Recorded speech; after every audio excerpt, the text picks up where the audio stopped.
Sinong di mahuhumaling sa ganda ng Cagbalete Island sa Mauban, Quezon Province? Sa 2 araw naming nagstay sa isla na to, puro kalokohan lang ang pinagkagagawa namin. Nagsama-sama ba naman ang mga high school friends and workmates ko? O tara na, i-share na namin sa inyo ang aming Cagbalete Island mini vlog!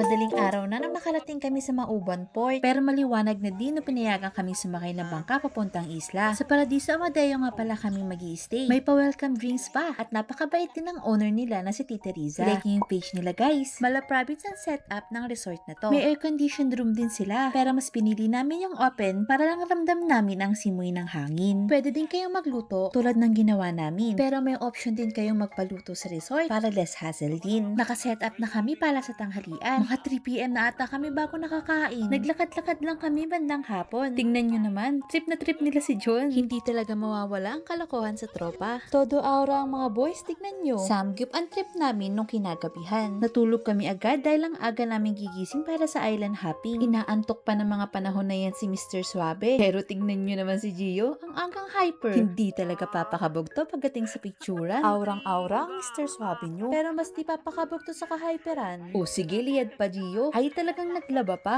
Napagod kami sa pinaggagawa naming kalokohan sa mga oras na yan. Pero mawawala ang pagod mo pag nakita mo ang paligid ng Cagbalete Island. Sumunod ang snorkeling namin pero pagod na yung iba kaya konti na lamang ang tumalon. Pero si Mr. Suabe, wala ring kapaguran. Ang dami niyang sinasabi dyan pero hindi ko na lang maintindihan. Hindi man ganun katagal ang stay namin pero salamat pa rin Lloyd. Nakapag-relax kami at nag-enjoy kami sa isla ng Cagbalete. Ito lang ang ma-share namin for today's vlog. Salamat sa panonood. Hanggang sa muli!